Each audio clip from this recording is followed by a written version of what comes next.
remains in whatever story I tell remains incomplete. So the glossary, the creatures glossary that I'm going to be speaking about today was commissioned by a research consortium called Creatures, which was funded by the EU Horizon 2020 program. And that consortium was working to, in their language, identify those aspects of creative practices that contribute most effectively to social transformations towards more sustainable ways of life. In the Creatures Project, the glossary that I was commissioned to create was envisioned as a compilation of key terms and processes that could aid with creating better understandings through the use of, and this is a key word, a common language. So I'm going to give you some personal and conceptual context to the project and my approach, so the time that I was working on this project, before I walk you through the tools that I built using P5JS, and the workshops I facilitated to enable the fluid co-creation of a glossary.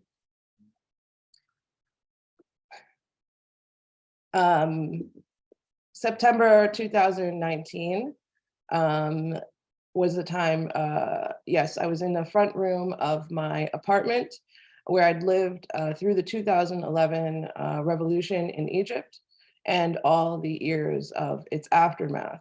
And out in the street, I heard "Ash-Sha'b yurid isqat an-nizam, Ash-Sha'b yurid isqat an-nizam," and I was transported. It was the same slogan I'd heard nearly a decade earlier from the same room. At first, I was frozen and then fascinated. Later, in the following days and weeks, darker feelings came. Darker times came. The years unraveled. I thought, I can't live through this again. A feeling that my values were emptied out, that my heart was treacherous. In July 2020, I gave away nearly all of my possessions and left the neighborhood in Cairo where I'd lived for a decade. I mapped out a few months of housing in Detroit in exchange for some work with friends. I left my apartment, my city, the people around who knew me. On the other side, I tried hard to keep up my routines, but they soon slipped away. I lost most of what helped to define me, the boundaries of a life. Since then, I've been moving around. The call for the Creatures glossary presented itself in November 2020 as an opportunity for continuity, a way to keep my creative practice with the huge transformations taking place. My original proposal fulfilled all the requirements in the brief. In that open call. And to do so, it essentially replicated one of my earlier works, A Dictionary of the Revolution. Maybe that was due to my constant thoughts of return, to my growing desperation to recover something of what I'd lost. My back tooth rotted out. I quit smoking. I regularly burst into tears. The 10-year anniversary of the January 25th uprising approached, then passed. I felt all of this in my body, and I was trying to do the work of letting go. I started to work on the glossary in the spring of 2021, and soon discovered that I'd proposed to recycle an earlier form. I might fail every time, but I don't want to fail in the same way again.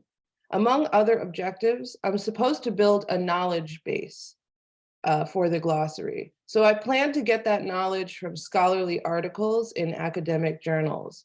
And the platform that I'll build will start out with these expert definitions into which people can intervene and make changes.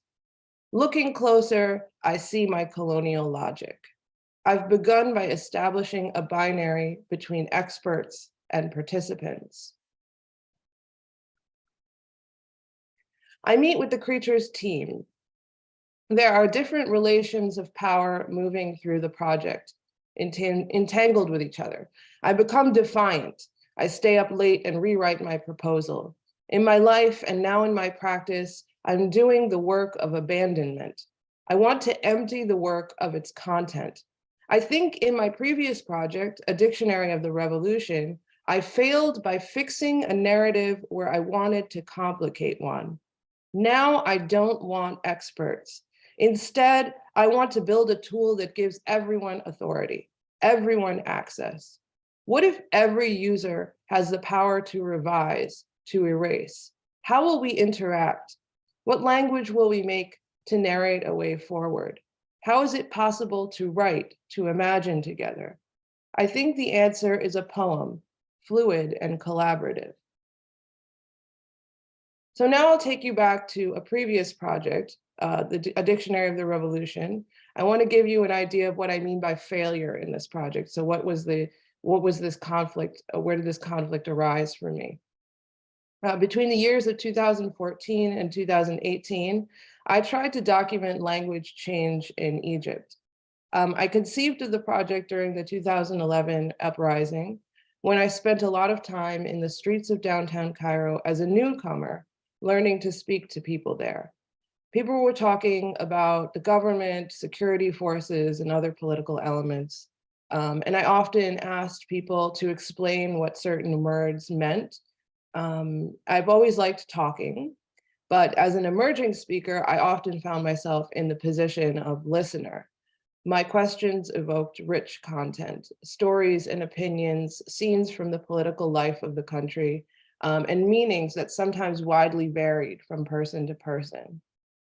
So for a Dictionary of the Revolution, I essentially turned that strategy of talking to people in the streets as a language learner into a methodology for a documentary project. To start conversations, I designed a set of vocabulary cards that you see here, designed and contained in a palm-sized box. It would fit in your hand. And each of the words was used commonly in the speech that I heard in the streets. My collaborators and I traveled around the country with the box and met with people one-on-one, starting conversations. The box was a powerful object. It contained a kind of condensed summary of events and could evoke a flood of feeling, memory, and description for someone who had experienced this time period. We were enacting an intervention with this box, inviting people to repossess language that had been, in many cases, appropriated by the media and political figures in order to redirect the people's movement.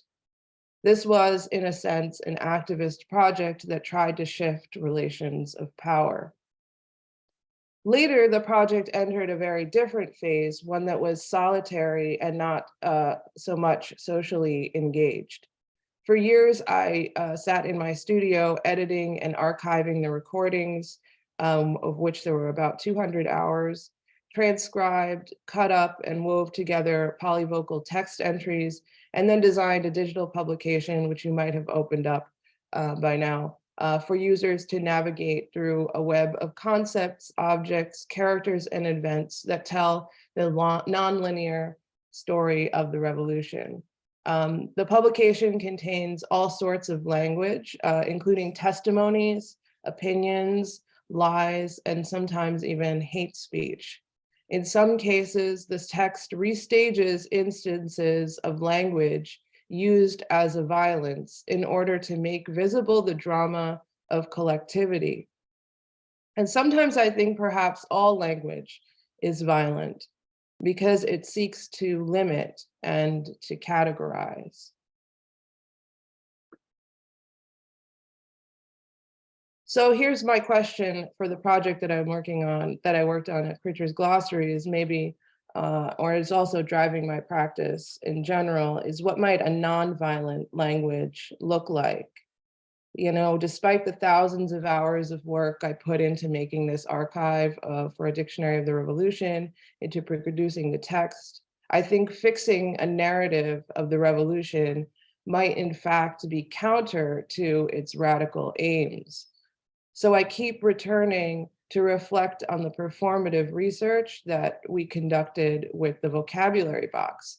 The box facilitated language as a social practice, the fluid creation of meanings.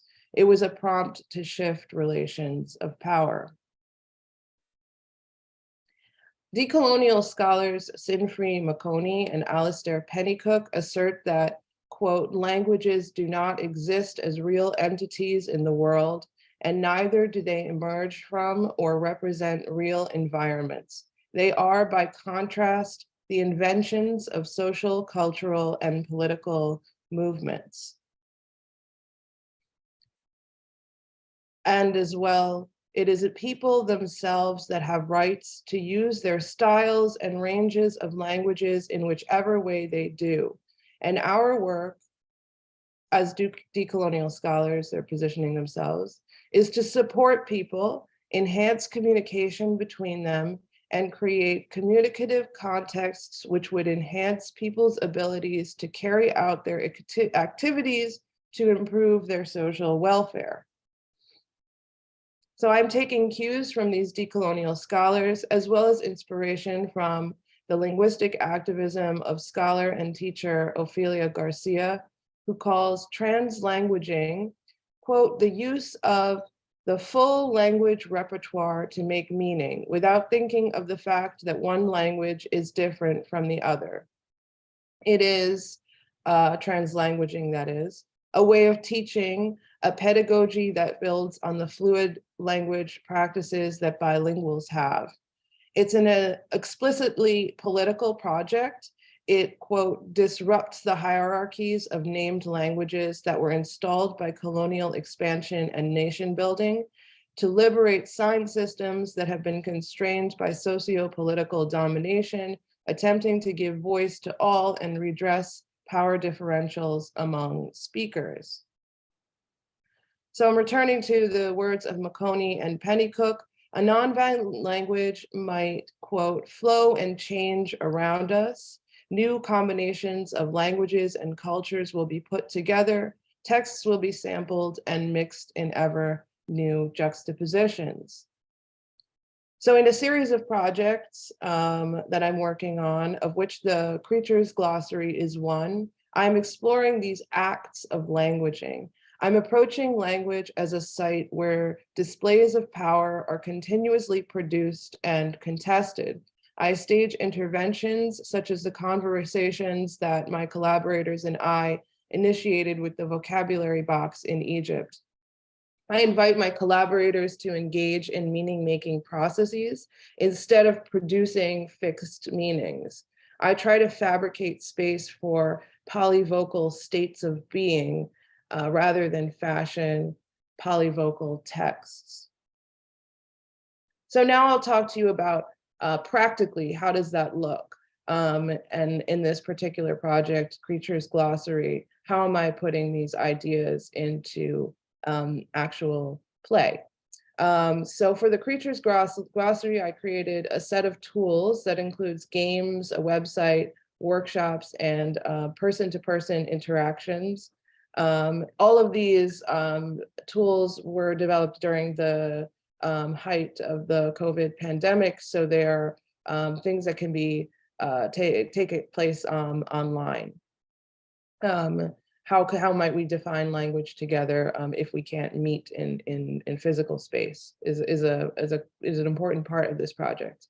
So the tools that I built, they're also metaphors that enact some of the processes of change that the lexicon is meant to describe, right? So this Creatures Glossary is supposed to set out to define a set of terms that are related to creative practice and transformational change. So I took this as a prompt to create a work that is actually itself in a constant state of transformation and change.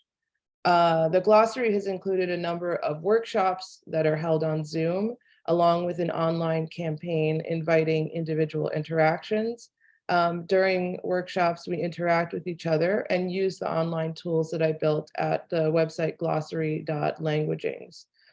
Users can also visit the website alone and interact with the tools there on their own.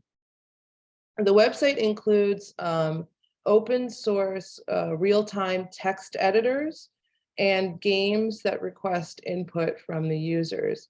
Data is recorded on a real-time database run by Firebase, which feeds into the interconnected parts of the site creating a hidden web of linguistic interaction that resembles real-life language acts. Real-life language acts are constantly in a state of flux. So the website makes these interactions visible, which under other conditions might remain hidden. I've attempted to allow the user into the back end of the website as much as possible, so that there's not this binary setup between I built the website and you use the website, but that there's a way in which you're intervening into the back end content of the website when you're using it. So I'm going to walk you through some of the elements of the website to make this more concrete. To build vocabulary for the glossary, what terms are we actually going to define? Participants play a game that's adapted from the rapid word collection method, which was developed by a linguist called Ron Moe. It's meant to document languages, often languages that are under threat. So the game is a call and response game that uses the semantic domain of change to ask questions such as, what is a word used to describe a big change? And you can see here the results of several workshops working with building a vocabulary that describes change. This game also exists on the website in a different form, and I'll talk about that soon. Yeah, you could see that, yes, in the word garden on the website, users input their responses to these questions. The website then generates more questions that align with the research aims of the Creatures Project, asking about the tools, practices, feelings, and impacts associated with transformational change. The vocabulary generated by these questions becomes part of the lexicon on the site. And I'm going to see if I can show you really quickly. For instance, yeah, this is what I'm talking about, the word garden. So if I wanted a word that describes a big change, like we can use just a pretty basic one, transformation, I can submit this. And it begins to, that goes into the database and becomes a possible word that will be included in the lexicon that appears here on this website. So this actual list of words is constantly changing with every interaction on the site.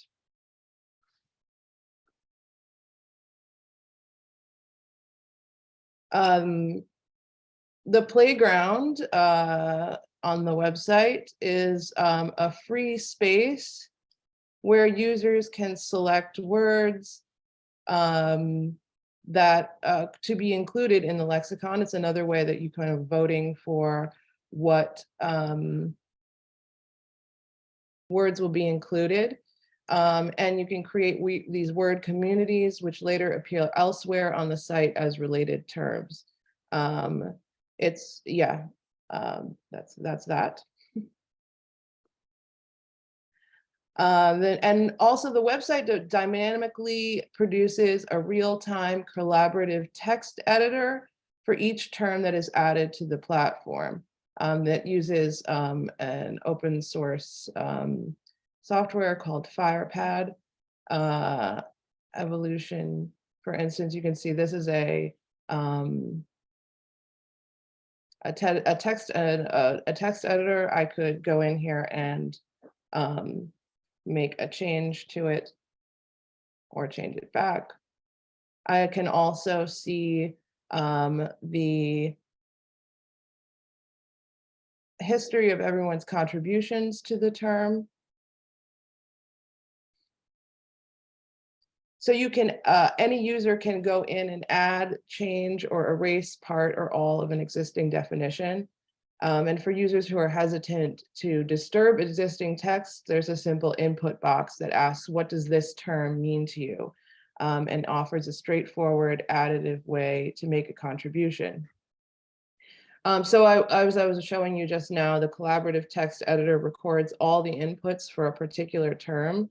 Users can reveal a complete history of every other user's contributions, even if these have been erased from the official definition. We're looking at here the results of a workshop in which we were all working in the same collaborative text editor to define, I think the word was community, and you can see this interesting language that this produces when multiple people are working at the same time. And at any time, one can print the glossary using a function that produces a text containing definitions as they exist on the site at a particular moment. We can see that here. So at any time, you can actually get this sort of more legible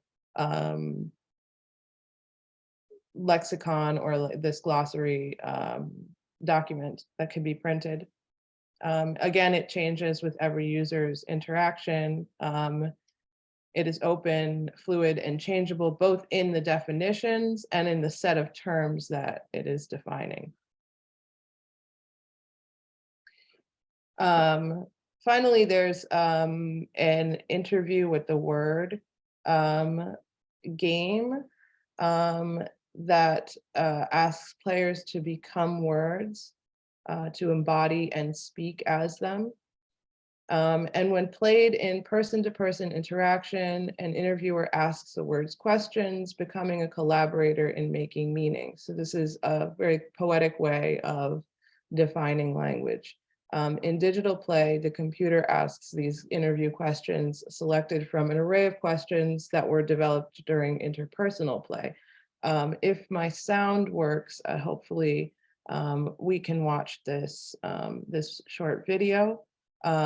Which shows us playing this game in one of the earliest workshops for the project. Can someone tell me if my sound, when it starts? You mean resilience? Hi, resilience. Is the sound working? Yes, it's working. Awesome, thank you. How are you doing today? I'm doing good. I'm going to be good. Thank you. Thank you for asking. What has been your most remarkable experience of the day? My most remarkable experience is that I managed to push through the day. It's not easy. Sometimes it's more difficult than other days, but every day, if I manage to push through and persevere, then it's a good day. Yeah. So yeah, let's say being able to conduct the day despite the nasty weather. So yeah. And what makes you unhappy? What makes me unhappy is crisis, failures, vulnerabilities, lack of planning, lack of contingency. That makes me really sad. And why? Because that makes me relevant. That makes me very relevant, and that makes me obsolete, and that makes my existence and that makes my unimportant. existence unimportant, and that questions my existence at all. When were you born? When were you born? I don't live geographically. I was born in social domains, in ecology. Because of so many natural disasters, my parents decided it would be good to have another sibling in the shape of resilience. In certain social domains. So I was actually born in the domain of ecology. You know how because of... I have a brother called Evolution. I have different siblings, many cousins. I have a lot of children. You have at your age.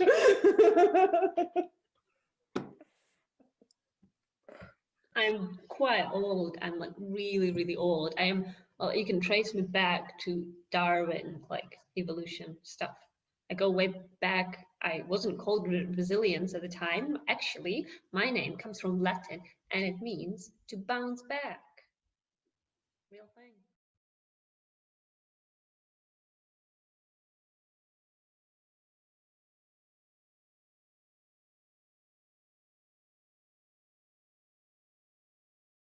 So to close this talk, I'll briefly reflect on the series of projects of which the glossary is a part, in which I'm asking other people to work with me and among each other to bring new language into being, to practice languaging. Language that dwells in, quote, an entanglement of worlds, Garcia. Language in which opacities can coexist and converge, weaving fabrics, Edouard Glissant. Language whose fluidity washes out requests for diversity because, quote, the problem with the term diversity is that it enumerates. Fluidity is uncountable, Maconi and Pennycook. I'm thinking of language as a practice, languaging. We are a changing chorus, each with our own language repertoire. Between us, language emerges. It contains multitudes, it is polyvocal, it wakes up one morning preferring another angle on all that it knows. It is, as Mikhail Bakhtin says, a grotesque body in the act of becoming, continually built, created, and building and creating another body. Language that, quote, gives back much as it receives in luminous mutuality, irrigare. We are speaking, we are translating and interpreting, we are listening to each other in and out of time. Thank you so much. I'm ready for your questions or discussion of what I've spoken about.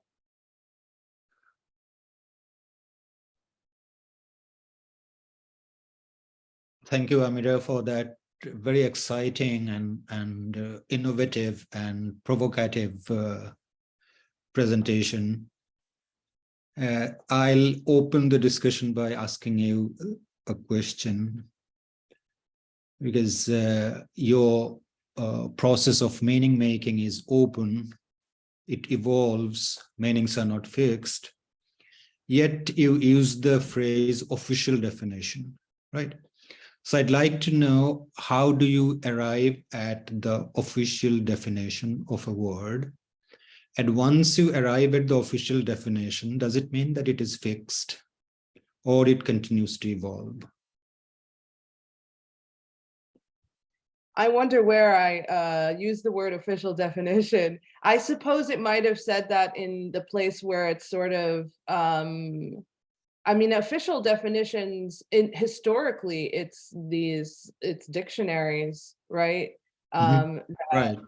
Fix those definitions, right? And there's like experts that are asked to create those definitions, and then they put them in the book, and you refer back to it in order to continue to, I guess the goal is generally to try to communicate well, right? To be precise about your communication. But as we all know, those definitions, because we keep referring back to them, that's the only way that we can fix them, right? Is if we wrote them down and tried to refer back to them. Otherwise, language does constantly evolve. So I'm not sure where I use the term official definition, but it's also, if I did, I meant it as something that can be intervened into, right? And absolutely, I do not think that language ever ends up in reality in a fixed definition or in the ideal that I would hope to strive for. Yeah.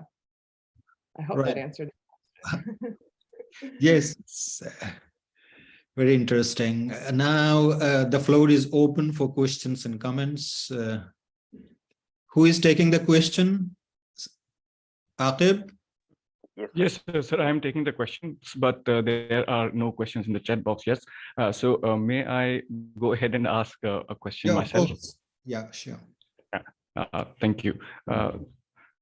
Thank you, ma'am, for this. This was really an enriching talk, and I especially liked the distinction you made between the meaning process and the creation of fixed meaning. Exactly what Asad sir also asked a question about. Am I audible? Is the voice cross? Yes, your connection is a little iffy, but please go ahead. Yeah, thank you. So my question is, could you please discuss, how would translanguaging relate with or differ from the concepts like hybrid language or mixing of languages in the thinking process? And would it differ in the cases of individuals belonging to polylingual communities like India and in monolingual individuals who later acquired one or more languages? Yeah, in fact, translanguaging thinks of the two scholars that I was quoting from, Makoni and Pennycook and Garcia, when they think of translanguaging, they're thinking of decolonizing language as actually refuting the idea that there even are named languages or there are borders between languages. The idea is that each individual has a unique language repertoire. So say that this is a very radical idea, and it's something that I'm still trying to adapt my mind to. But the idea is that that it is a colonial construction to categorize languages and to say like one of my languages that I'm going to fall back on is to say that I speak Arabic, right? But I speak Arabic as someone who grew up in the diaspora, as a person who lived in Cairo, and learned an Egyptian Arabic, but even in Egyptian Arabic, that's variety is specific to Cairo.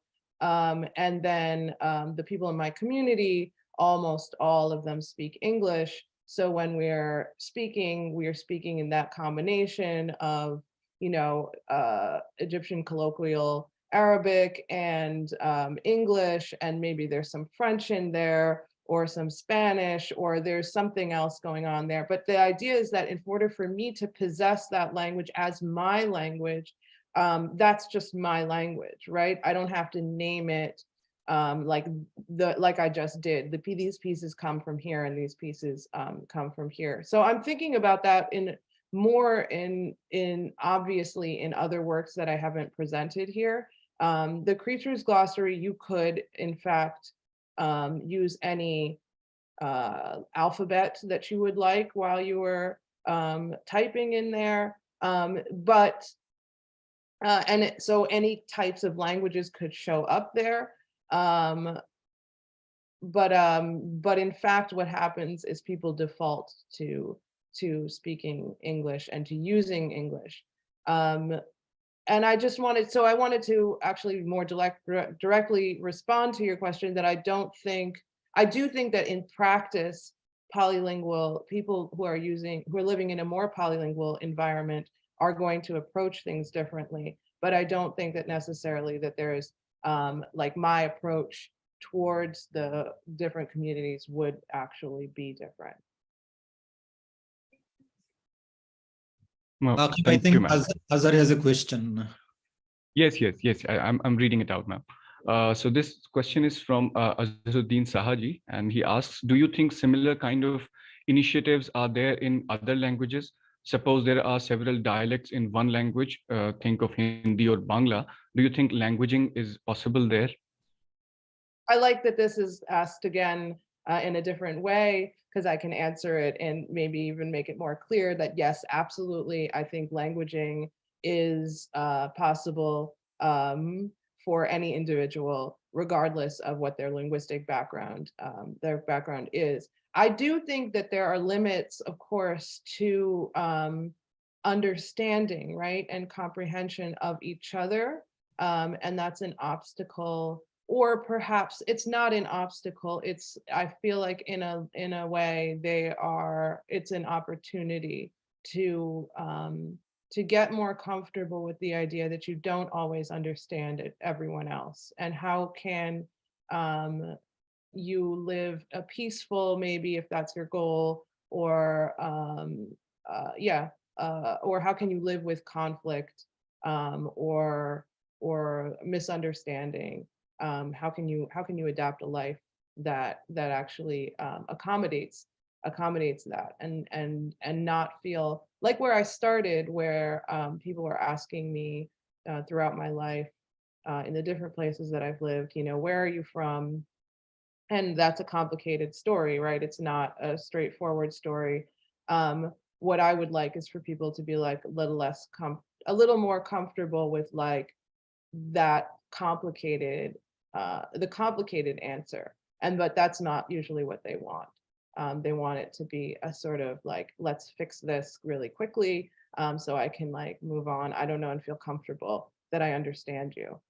Yeah, I see there's another question as well. Yeah, thank you, ma'am. Let me read it out to you. This, I don't think there's a question. It looks like a comment. This is from Professor Anuradha Ghosh.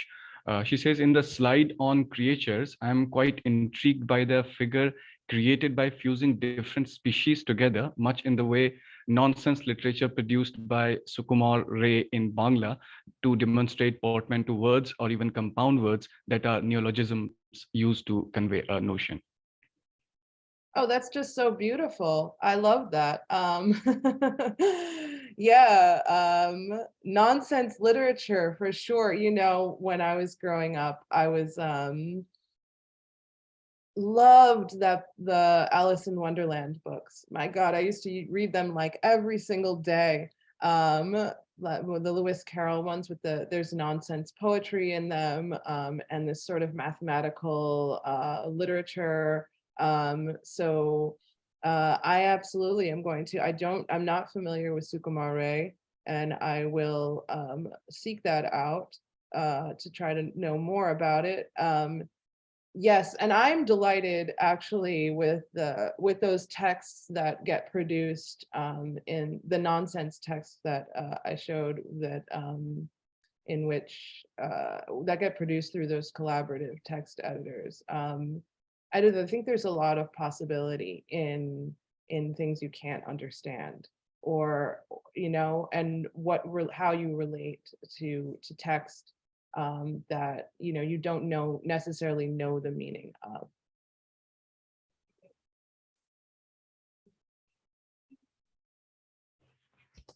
Yeah, so this is a question from Prakriti Bhatt. She asks, if we consider language as fluid and polyvocal, do you think it will be difficult to develop its grammar? Since studying a language often involves creating a standard structure of its usages. It's a good question, because I think this is related again to this idea of comprehension. I suppose that my project is one of opening up possibilities by creating a different kind of language that I don't necessarily mean to replace the language that we already use, but to create new possibilities with language. So the project of developing grammar is not my project, but I assume that a grammar will emerge in practice, right? Because I think that must be how language has evolved, right? That it's not like there was I don't believe that language existed outside of human life, and that there's a grammar that's like some kind of sacred revelation, that this is the grammar, and this is what we'll use. I suppose out of practice it would emerge.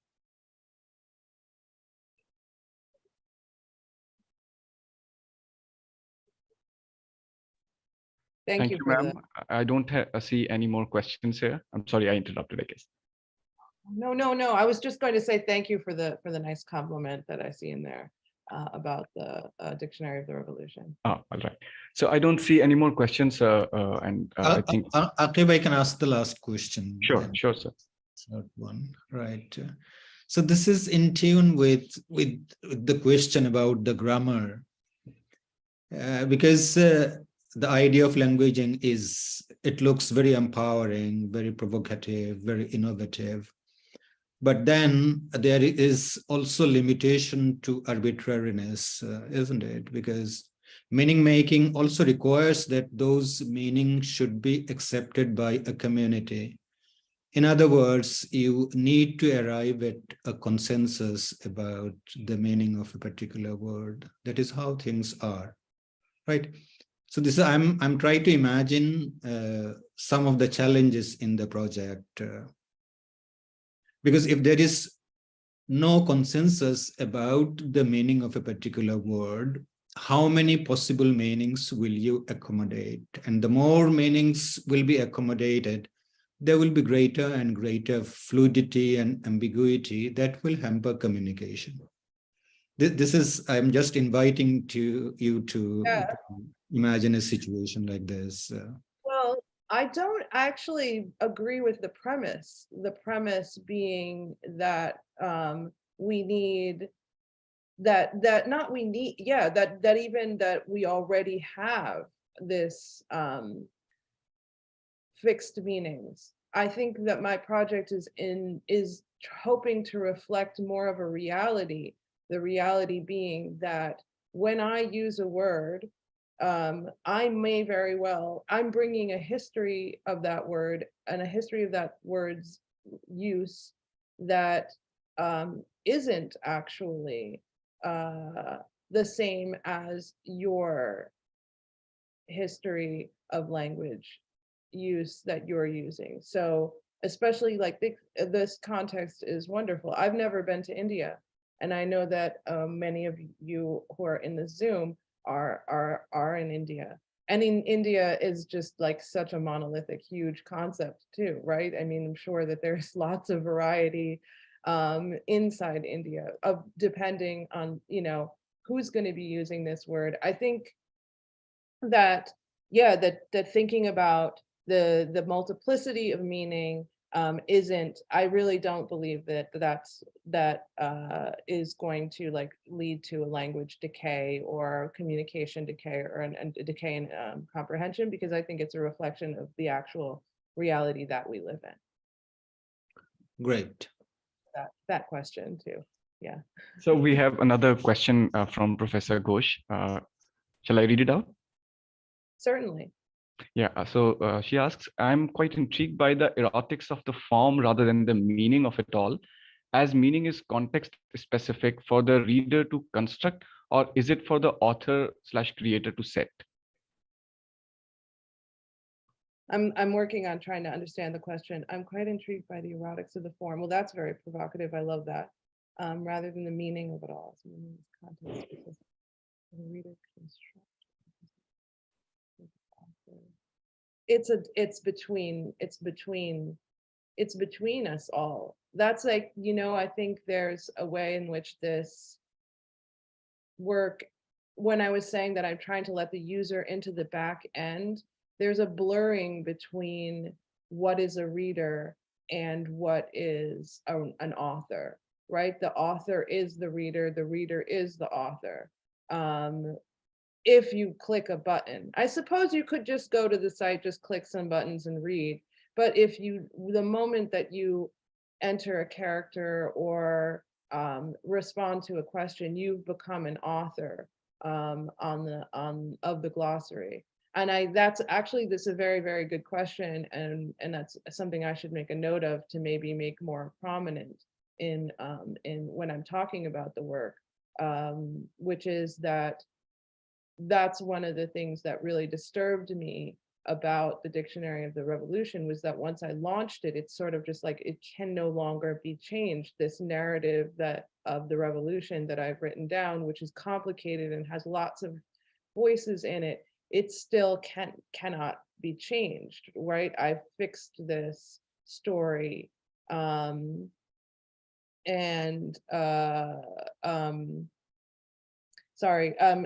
fixed the story of the revolution, and no one can change it. And that's one of the things that's amazing about electronic literature. That's one of the opportunities that I'm really trying to take advantage of, is that text on the internet needn't stay the same.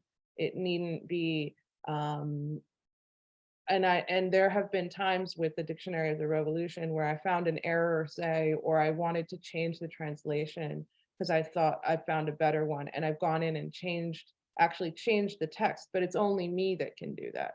And so with the Creatures Glossary, I wanted to invite folks, to anyone who comes, to be the person who's like, you know what, I don't want it this way, I want to change it to a different way. Yeah, and I think a lot of my work is also thinking about conflict, right? It's thinking about how can one accommodate conflict, or how does one live with conflict?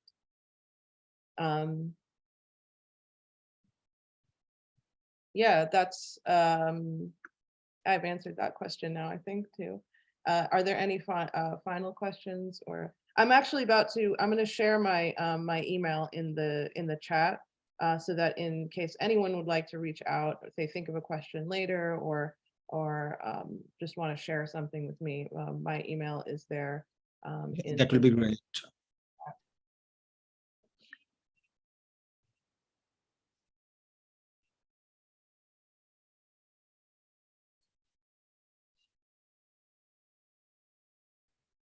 Yeah, so we have no more questions here. I would like to request the moderator to step in and thank the speaker and the chair.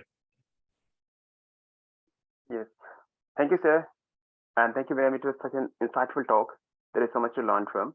Thank you everyone for joining us. And it is the end of the day 1 of our virtual conference. See you all tomorrow with a new session. Great meeting you, Amira, and great meeting others. Fantastic questions. It was very interesting for me personally. Good luck with your project. Yes, sir. Thank you. Thank you so much.